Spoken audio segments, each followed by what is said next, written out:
அதிமுக பாஜக கூட்டணி deal okay ஆனது. முதலமைச்சர் வேட்பாளர் எடப்பாடியா அண்ணாமலையா? பரபரப்பு தகவல் வெளியானது. கடும் அப்செட்டில் மு.க.ஸ்டாலின். வணக்கம் நண்பர்களே.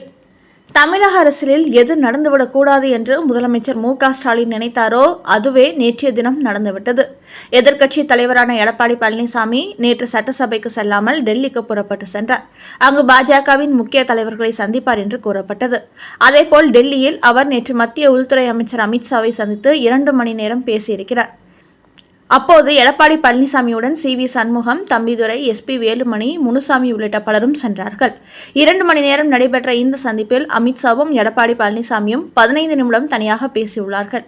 இந்த சந்திப்புக்கு பிறகு அமித்ஷா தனது எக்ஸ் பக்கத்தில் 2026 தமிழகத்தில் தேசிய ஜனநாயக கூட்டணி ஆட்சி அமையும், மது வெள்ளமும் ஊழல் புயலும் முடிவுக்கு வந்துவிடும் என்று பதிவிட்டுள்ளார். இதன் மூலம் அதிமுக பாஜக கூட்டணி மீண்டும் உருவாகியிருக்கிறது. அதிமுகவும் பாஜகவும் மீண்டும் கூட்டணி சேர வாய்ப்பு இல்லை என்று கூறப்பட்டு வந்த நிலையில் விஜயின் தமிழக வெற்றி கழகத்தோடு அதிமுக பேச்சுவார்த்தை நடத்தி வந்தது. ஆனால் இப்போது திடீர் ட்விஸ்டாக மீண்டும் பாஜகவுடன் அதிமுக இணைந்துவிட்டது. இதன் காரணமாக சீமானை போலவே விஜயும் தனித்து விடப்பட்டுள்ளார். இந்த நிலையில் தமிழ்நாட்டில் அதிமுக பாஜக இணைந்து என்டிஏ கூட்டணி உருவாகும் பட்சத்தில் முதலமைச்சர் வேட்பாளர் யார் என்ற கேள்விகளும் எழுந்திருக்கிறது. அதுகுறித்து விசாரித்தபோது முதலமைச்சர் வேட்பாளர் எடப்பாடி பழனிசாமி தான் என்றாலும் அவருக்கு டெல்லி மேலிடம் சில முக்கிய லாக் போட்டுள்ளது. குறிப்பாக அதிமுக கூட்டணியில் யார் யார் சேர வேண்டும், யார் யாருக்கு என்னென்ன பதவி கொடுக்க வேண்டும் என்பதை டெல்லி மேலிடம்தான் முடிவு செய்ய போகிறது. அது மட்டுமின்றி தமிழக பாஜகவின் தலைவர் அண்ணாமலையே தொடர்வார் என்பதோடு அதிமுக கூட்டணிக்கு டிடிவி தினகரன், ஓ பன்னீர்செல்வம், சசிகலா ஆகியோரும் வரப்போகிறார்கள். அவர்களை எடப்பாடி அல்லாமல் பாஜக டீல் பண்ண போகிறது. அதாவது தமிழ்நாட்டில் உள்ள சட்டமன்ற தொகுதிகளில் அதிமுகவும் பாஜகவும் ஆளுக்கு பாதியாக பிரிக்கப் போகிறார்கள். அதில் ஒரு பாதையில் அதிமுக போட்டியிட, இன்னொரு பாதையில் பாஜக, பாமக, டிடிவி தினகரன், பன்னீர்செல்வம் உள்ளிட்ட மற்ற கூட்டணி கட்சிகளுக்கும் பிரித்து கொடுப்பார்கள். அதோடு அதிமுக பாஜக கூட்டணி என்பதை இன்னும் அதிகாரப்பூர்வமாக அறிவிக்கவில்லை என்றாலும் சென்னையில் அதிமுக பொதுச் செயலாளர் எடப்பாடி பழனிசாமி, பாஜக தலைவர் அண்ணாமலை உள்ளிட்ட பலரும் ஒன்றாகவே இந்த கூட்டணியை அறிவிப்பார்கள் என்றும் பாஜக வட்டாரங்கள் ஒரு தகவல் வெளியாகியுள்ளது. அந்த வகையில் திமுக கூட்டணி உடையாமல் வலுவாக உள்ளது. எதிர்க்கட்சிகள் எல்லாம் பல துண்டுகளாக பிரிந்து கிடக்கிறார்கள். அதனால் மீண்டும் திமுக கூட்டணியை வெற்றி பெற்று 2026 நாம் தான் முதலமைச்சராக போகிறோம் என்று மு.க.ஸ்டாலின் கனவு கண்டு கொண்டிருக்கிறார். ஆனால் நேற்று மாலை டெல்லியில் அமித்ஷா எடப்பாடிக்கிடையே நடந்த இந்த சந்திப்பு மு.க.ஸ்டாலினின் முதலமைச்சர் கனவை கலைத்துவிட்டது.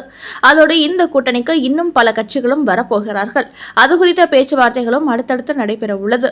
அந்த வகையில் திமுக கூட்டணியை விட அதிமுக பாஜக தலைமையில் தமிழகத்தில் ஒரு வலுவான கூட்டணி உருவாக போகிறது. அதனால் 2026 தமிழ்நாட்டில் என்டிஏ கூட்டணி ஆட்சியை பிடிக்கப் போவது உறுதியாகிவிட்டது. அதன் பிறகு மும்மொழி கல்விக் கொள்கை, தொகுதி மறுசீராய்வு உள்ளிட்ட மத்திய அரசின் பல திட்டங்களும் தமிழ்நாட்டில் அடுத்தடுத்த நடைமுறைக்கு வர உள்ளன என்பது குறிப்பிடத்தக்கது. அதோடு எடப்பாடி பழனிசாமி என்டிஏ கூட்டணி முதலமைச்சர் வேட்பாளர் என்றால் இந்த கூட்டணியில் இடம்பெறும் கட்சிகளுக்கு ஆட்சி அதிகாரத்தில் பங்கு உண்டா, அண்ணாமலை துணை முதலமைச்சராக வாய்ப்பு உள்ளதா என்பது அடுத்தடுத்து தெரியவரும். என்றாலும் நேற்று மாலையே அனைத்து விஷயங்களையும் அமித்ஷாவும் எடப்பாடி பழனிசாமியும் பேசி முடிவுக்கு வந்துவிட்டதாகவும் தகவல்கள் வெளியாகியுள்ளன.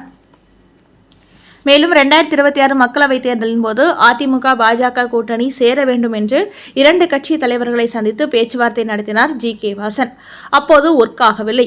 ஆனால் இப்போது மீண்டும் அவர் மத்திய அமைச்சர் அமித்ஷா, எடப்பாடி பழனிசாமி ஆகிய இருவரையும் மாறி மாறி சந்தித்து பேச்சுவார்த்தை நடத்தி இந்த கூட்டணியை இணைத்திருக்கிறார். அந்த வகையில் நேற்றைய தினம் எடப்பாடி பழனிசாமி அமித்ஷாவை சந்திப்பதற்கு முன்பே அவரைத்தான் சந்தித்து பேசியுள்ளார் ஜி.கே. வாசன்.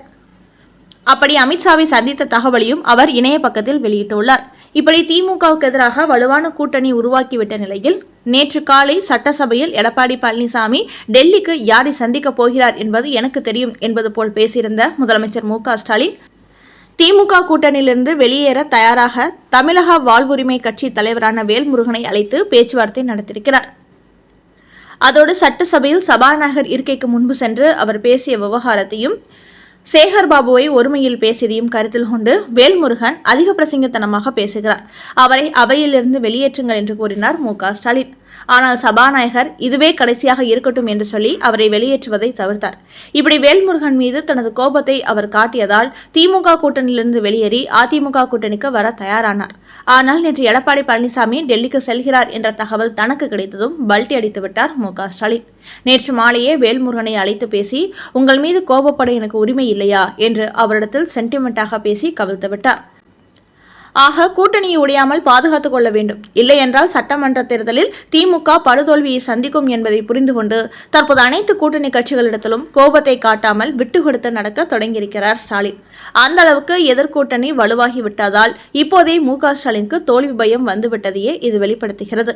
இல்லை என்றால் தமிழக வாழ்வுரிமை கட்சி தலைவர் வேல்முருகனிடத்திலெல்லாம் அவர் எதற்காக இறங்கி செல்ல வேண்டும் என்ற கேள்விகளும் எழுந்துள்ளது. அடுத்த செய்தி. கொலை வழக்கில் செல்வ பெருந்தகையை காப்பாற்றும் கமிஷனர் அருண், சவுக்கு சங்கர் குற்றச்சாட்டு. திமுகவுக்கு எதிரான அவதூறு செய்திகளை வெளியிட்டு வந்ததாக சொல்லி யூடியூபர் சவுக்கு சங்கரை கைது செய்து சிறையில் அடைத்தார்கள். இந்நிலையில் வெளியில் வந்த பிறகும் தொடர்ந்து சவுக்கு மீடியாவில் பல சர்ச்சைக்குரிய தகவல்களை அவர் வெளியிட்டு வருகிறார். குறிப்பாக கடந்த ஆண்டு படுகொலை செய்யப்பட்ட பகுஜன் சமாஜ் கட்சியின் தலைவர் ஆம்ஸ்டாங் கொலை வழக்கில் காங்கிரஸ் மாநில தலைவர் செல்வ பெருந்தகைக்கு தொடர்பு இருப்பதாக கூறியுள்ள சவுக்கு சங்கர், அந்த உண்மை தெரிந்த ஒரே நபர் தான் திருவேங்கடம். அதன் காரணமாகவே அவரை என்கவுண்டரில் சுட்டு கொன்றுவிட்டார்கள் என்று சென்னை கமிஷனர் அருண் மீதும் தொடர்ந்து குற்றச்சாட்டை முன்வைத்துள்ளார் சவுக்கு சங்கர். இந்த நிலையில்தான் நேற்று முன்தினம் சென்னையில் உள்ள சவுக்கு சங்கரின் வீட்டை துப்புரவு பணியாளர்கள் போல் வந்த நபர்கள் குப்பைகளை கொட்டி நாஸ்தி பண்ணிவிட்டார்கள். இதையடுத்து மீடியாக்களை சந்தித்த சவுக்கு சங்கர், செல்வ பெருந்தகை, கமிஷனர் அருண் இருவரின் பின்னணியை நான் தொடர்ந்து ஊடகங்களில் பேசி வருவதால் திட்டமிட்டே என்னை பழிவாங்குகிறார்கள். அதோடு இப்போது துப்புரவு தொழிலாளர்களை நான் அவதூறாக பேசிவிட்டதாக சொல்லி என் மீது வழக்கு தொடரப்பட்டுள்ளது. எனது வீட்டில் நடந்த தாக்குதலின் பின்னணியில் செல்வ பெருந்தகை, கமிஷனர் அருண் ஆகிய 2 பேருமே இருக்கிறார்கள். அவர்களின் தூண்டுதலின் பேர்தான் இந்த சம்பவமே நடந்துள்ளது. அதோடு நான் இந்த புதிய வீட்டுக்கு மாறி 3 மாதங்களே ஆகும் நிலையில் காவல்துறைக்கு மட்டுமே இந்த விலாசம் தெரியும். அதனால் அவர்கள் சொல்லிதான் 2 பஸ்களில் துப்புரவு பணியாளர்களை கொண்டு வந்து எனது வீட்டை நாசம் பண்ணியிருக்கிறார்கள். அதோடு அப்போது அங்கு காவல்துறை நின்றுள்ளார்கள். ஆனால் திட்டமிட்டே இது செய்யப்பட்டுள்ளது என்பதால் அதை யாருமே கண்டுகொள்ளவில்லை என்று செல்வ பெருந்தகை, கமிஷனர் அருண் ஆகிய இருவருமே இதற்கு காரணம் என்று பகிரங்கமாக குற்றம் சாட்டியிருக்கிறார் சவுக்கு சங்கர். நண்பர்களே, நேற்று மாலை டெல்லியில் அமித்ஷாவை எடப்பாடி பழனிசாமி சந்தித்து கூட்டணி டீல் போட்டதை அடுத்து தமிழக அரசியல் களமே மாறியிருப்பது. இதனால் 2026 நாம் தான் முதலமைச்சர் என்ற கனவில் இருந்து கொண்டிருந்த மு.க.ஸ்டாலின் கடும் அதிர்ச்சி அடைந்திருப்பது. அதோடு எடப்பாடி பழனிசாமி, அண்ணாமலை ஆகிய இருவரும் இணைந்து விரைவில் கூட்டணியை அறிவிக்க திட்டமிட்டிருப்பது மற்றும் பகுஜன் சமாஜ் கட்சியின் தலைவர் ஆம்ஸ்டாங் படுகொலையில் தமிழக காங்கிரஸ் தலைவர் செல்வ பெருந்தகைக்கு தொடர்பு இருக்கிறது. அதை சென்னை கமிஷனர் அருண் IPS மூடி மறைத்து வருகிறார் என்று யூடியூபர் சவுக்கு சங்கர் வெளியிட்டுள்ள பரபரப்பு செய்தி குறித்த உங்களோட கருத்துக்களை கமெண்ட் பாக்ஸில் பதிவிடவும். நன்றி, வணக்கம்.